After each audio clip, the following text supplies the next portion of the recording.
welcome back to the Dirty Pat Walsh channel here on YouTube. Your host, Dirty Pat Walsh. I'm playing this Les Paul Jr. that Joe Hall and J.P. Hovercraft gave me. It's now when my friend Rob fixed the neck. I guess when this thing fell, I'd done something that knocked off a piece of the nut, and it has just made like problems for this string, the high E.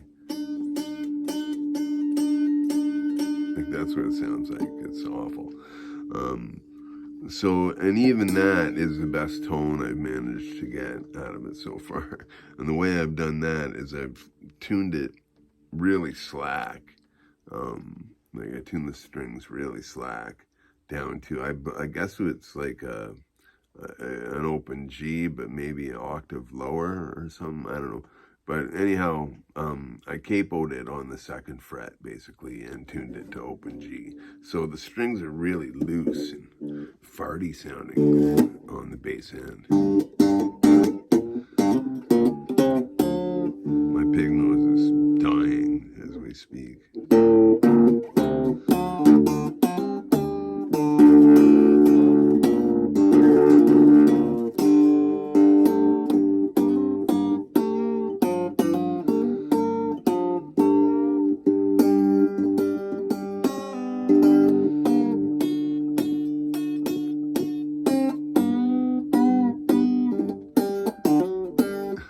Anyhow, I'm enjoying messing around with this guitar because I didn't even remember I owned it until I moved.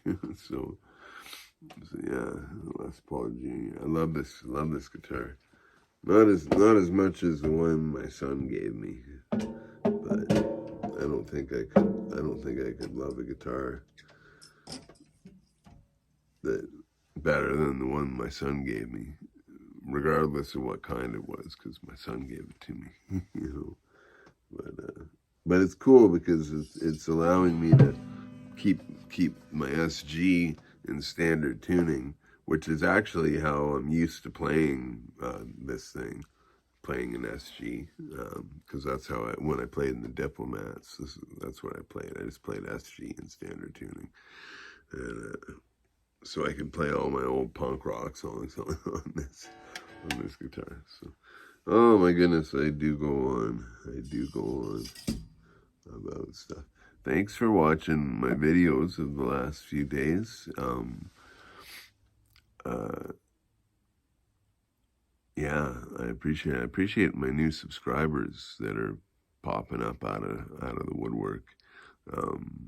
There's been a bunch. At the time I'm recording this video, I'm at 844, which is 1 away from 845, which is 5 away from 850, which is 150 away from 1,000. And when I hit 1,000 subscribers, I can monetize. And that's been a long time coming for my channel here. I've been doing this channel. This is the 7th year of me doing this channel, I believe. Not that I'm in it for the money or nothing. In fact, even if I did get monetized, I wouldn't make any money, I'm sure. But it's exciting to think about, you know, that's thinking about actually making money off of this stuff that I've put so much work into over the last number of years is pretty, that's kind of a nice thing to think about, you know. But we'll see if it happens. I don't know if I'll ever reach 1,000. Of course, I said that about reaching 100 subscribers, so it took me 3 years to reach 100 subscribers, so, I had a really cool experience in a cab yesterday. I took a couple cab rides yesterday. And you know, cabs are expensive. You know, I don't like to take them because they're expensive. And but given my situation where I am here now, and given I haven't figured out the bus schedule yet, and they're just about to change the whole bus schedule again.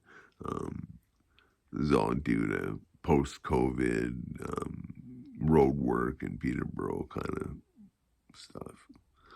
But anyhow, so I had to get downtown yesterday, and I took a cab ride, and I always have a harmonica in my pocket, right? So I'm standing there waiting for my cab, playing my harmonica as I always do.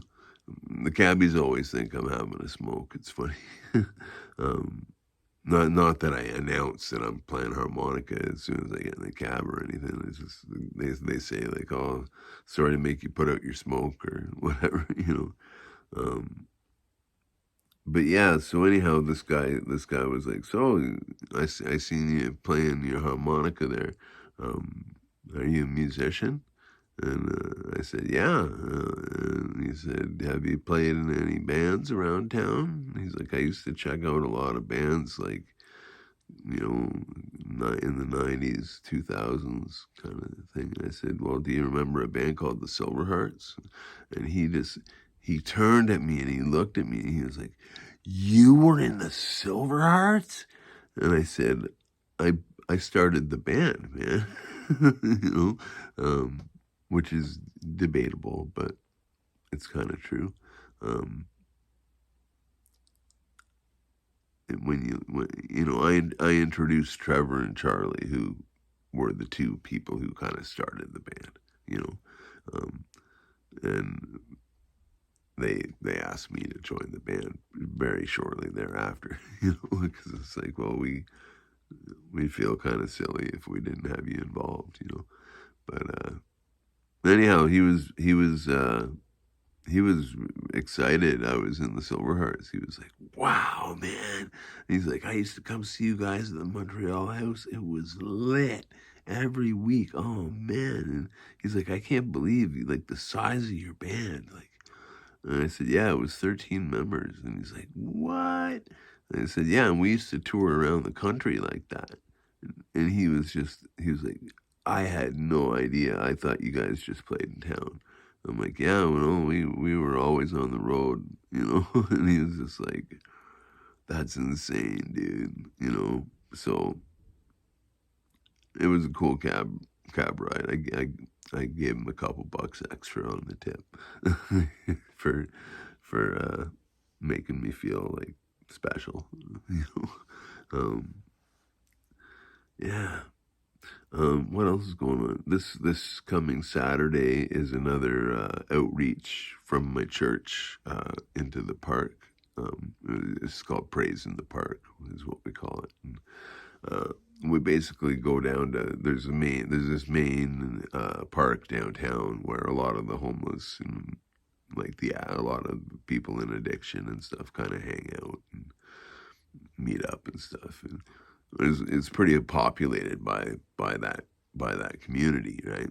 And so that's where we go because that's where the action is. And we set up a grill, set up this big flat grill, and set up a table. We have all kinds of books, like Bibles and Bible books on the Bible and stuff like that. And lots of little gospel pamphlets. And yeah, and we do music all day. And, it's not like a day of cramming religion down anybody's throat. We're not a religious, we don't promote religious stuff. We promote being a Christian.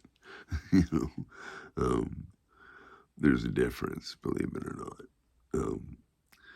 And, yeah, so it's a cool event. So I'm going to be doing that this Saturday. We feed like when we do this, like it's funny because I guess when we started doing this before I was a member of the church, long before, um, the homeless slash addict community just hated it, and because it's a church, right? And but when they realized that the church wasn't there to preach at them, convert them, or anything. Like it's just that we just want to feed people. It's like direct action in the community. We just want to feed people and get people. Oh yeah, we give away good clothes too, like not just people's old rags. Like we have really we get like nice clothes and lay them all out, and people can take what they want. It's always a very successful day. Like I've done it once, um, and when I did it a few weeks ago, uh, I think we fed like 400, 500 people that day. Um, I know we gave out 400 hamburgers. That's what I was told anyway. And we serve. There's other stuff that we make too, like hot dogs. There's hamburgers and hot dogs, but and lots of other little snacky things and stuff. We have like bags of take home stuff that people can take home. It's a cool event. Um, yeah, it's just a stuff and things video. I'm just trying to think on stuff and things that's been happening. My mother had a pretty massive stroke the other day. Um, for those of you who are in the know about my mom has stage 4 masticating cancer, um, pancreatic cancer. It's I'm just praying for her every day so hard, and I got a report from her the other day. Like she texted me and she said that she was doing great and feeling good. She wasn't in any pain, and I was just that's amazing. And I guess this earlier this week she had a fall, and then she had another fall, and that led to her having a stroke, and now she's in the hospital, and my brother and sister are kind of taking turns looking. She just wants to go home. She just wants to be at home, and yeah. So praying for my mom. If you got any prayers in you, send a prayer to my mother, and yeah, you know, I'm very grateful. The last letter my mom told me was that she wasn't in much pain at all, which is like kind of mind blowing because it's a pretty serious cancer she has. It's all throughout her body. Um, but yeah. Anyhow, I'm here. Here I am, 3 hours drive away from them, and I'm not really. It's a long story, but I'm kind of forbidden to go visit for some reason that I have no idea why. Um, but my mom told me that I wasn't allowed to come visit until she said that I could. Um, so I don't know if that'll ever happen, but we'll see. So anyhow, yeah, I've had a lot on my mind the last couple of days, and plus moving into this house, I somehow seem to have brought a plague of mice with me. um, we've been catching a mouse almost every day, and I don't like mice. My 3 years living with Kelsey was like 3 years of rodent free freedom that I was grateful for every single day. I've just spent so much of my life dealing with mice and rats and such and so forth. But you know, who hasn't? I guess I'm poor and I've lived downtown all my life. So but I guess I'm not living downtown right now. But anyhow, you've already all tuned out now by now anyway. So God bless you all. I hope you're all doing good and well. Like I say, if you pray for my mom. And yeah, God bless you. Be well, stay free, and have a wonderful day. Bye now.